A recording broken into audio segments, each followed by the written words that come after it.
Hello ladies and gentlemen, CaptainShack here, and welcome to my prologue video for my new Let's Play that's coming out for Tale of Two Wastelands. Now this has got a sizable number of mods, not insane, mind you.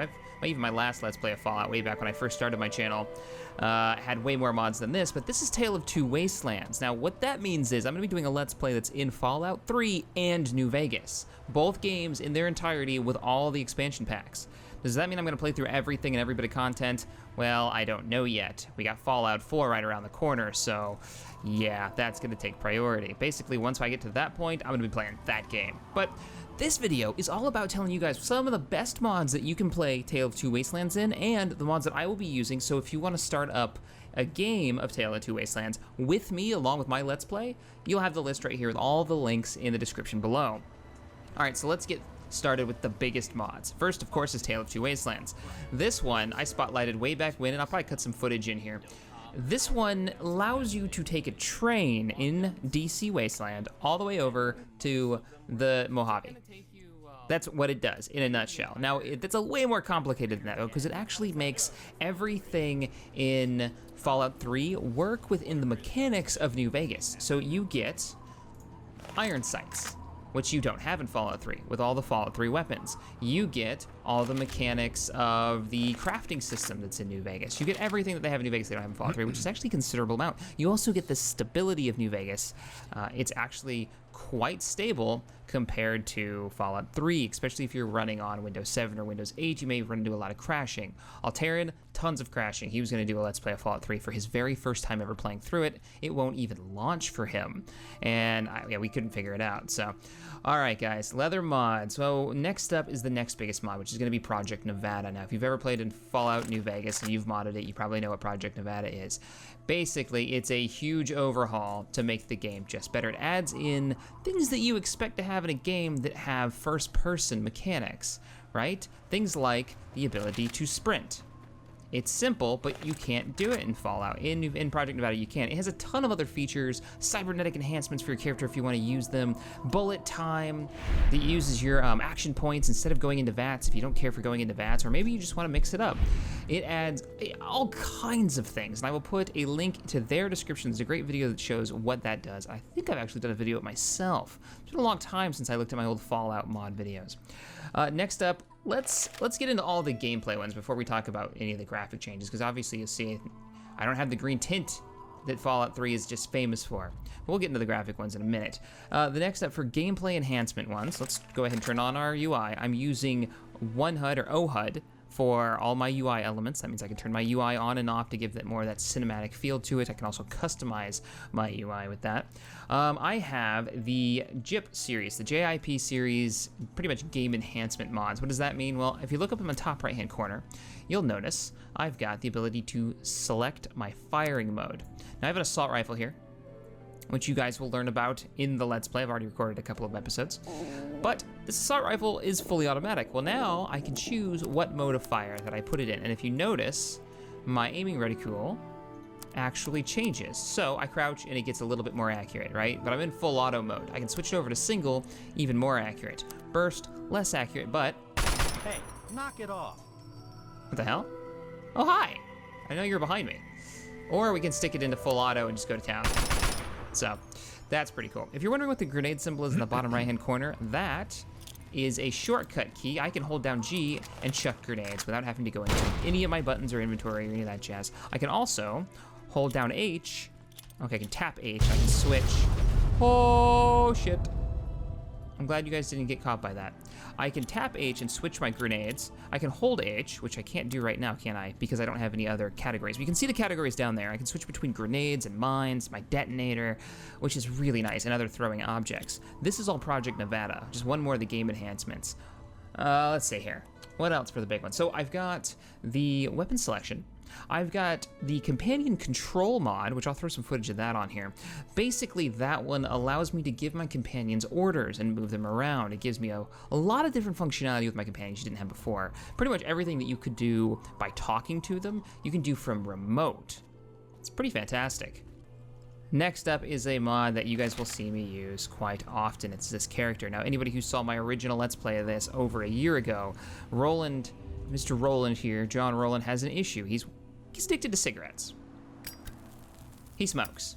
It's a thing. And that's his one big thing he does to calm himself down. So I'm using light up and smoke those cigarettes and cigars now, actually. He had a patch to it since last time I had used it. Allows you to smoke, does give you different stats, like taking any drugs in this game does. So nicotine, I get 1 charisma and 1 agility for it, but I am addicted, so once I don't have cigarettes to smoke, he goes into withdrawal. So that's, I think, everything. Oh, I've also got the realistic overheating. So if you look at the top right-hand corner, you'll notice the percentage going up. That is the heat of my weapon, actually. So if you're using a machine gun or a minigun, this is gonna be a bit more important to you. But what it does is, the more you hold a button down and you fire, this simulates the barrel getting hot, and the gun having a bigger chance to jam, taking more damage, because you're just kind of really putting a lot of pressure on that rifle. So that's the mod, what was it? Realistic Weapon Overheating, another JIP mod. I love his mods, they're so good, they add so much to the game. And they're fairly simple ideas that just, it adds a lot. There's that sprint, bullet time from Project Nevada. And the next up, we'll do the visual mods, and that'll be pretty much it other than Bottle That Water. Bottle That Water is a really simple mod. You walk up to something, is this legit? I can drink out of this? Oh, I didn't even know I could drink out of these. Oh, that's funny. Does not let me refill my waters. But what I do is I walk up to a water source, which there aren't really a lot of clean water sources in Fallout 3.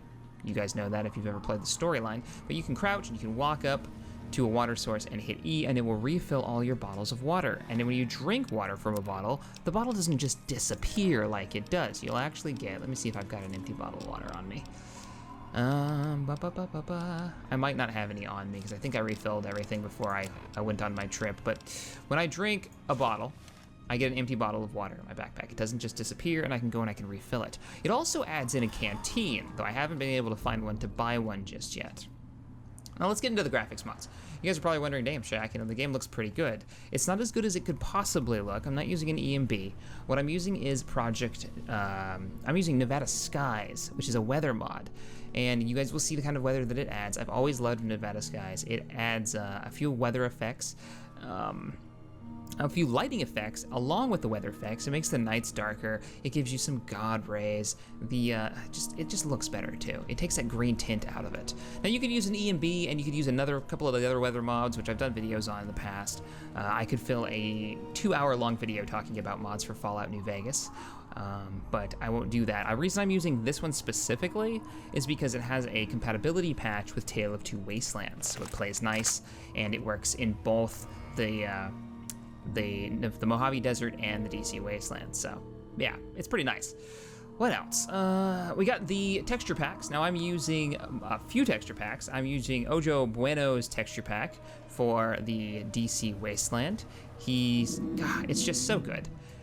It's so good. And he's actually the last one that I installed because I like a lot of his smaller details better than NMC's texture pack for New Vegas. I'm also using, I want to say NMC's for DC. Now I'm confused if I am or not. I don't remember. I set this up last week. But anyways, you can install whatever texture packs you pretty much want. The order in which you install them, though, will how they override each other, so you might want to experiment a little bit. I am using NMC's texture pack for New Vegas, the large edition. I believe he has a single edition DC version, which I'm using, so you'll see, the sidewalks and the roads and the dirt. Everything is just a little bit crisper, a little bit cleaner. Everything looks a little nicer. A little more detail. I won't say nicer because obviously it's Fallout. It's not supposed to look nice. And then the last one you're probably wondering is, wow, Shack, when did the Wasteland have all these trees? Well, this is the Vert's Floral Overhaul Tale of Two Wasteland edition. There's actually an edition to this over on the TTW forum. I recommend you look through that forum. It's got a lot of compatibility patches and mods that have been made to work properly for A Tale of Two Wastelands. I wouldn't go full ham on just installing any mod for Fallout New Vegas if you're going to play Tale of Two Wastelands, because not everything will work perfectly. They do have a section on the forum for Tale of Two Wastelands that has it's got a nice list of mods that you can choose from that have been made to work with it, so. And the biggest thing that was for me was stability for this. It is a long playthrough. It is a character I want to play with for a while now. I mean, I've got a few months until Fallout 4 comes out, so I want to get to know this character and really re-experience the Wasteland again and tell a unique story. So that's the plan. All right, guys, Well, if you enjoyed this video, hit that thumbs up button. I hope you stick around for the Let's Play. They'll be coming out pretty regularly because I really do want to play this. If you enjoyed this video, hit that thumbs up button, subscribe to the channel for more gaming goodness, and as always, thanks for watching. I'll see you guys next time.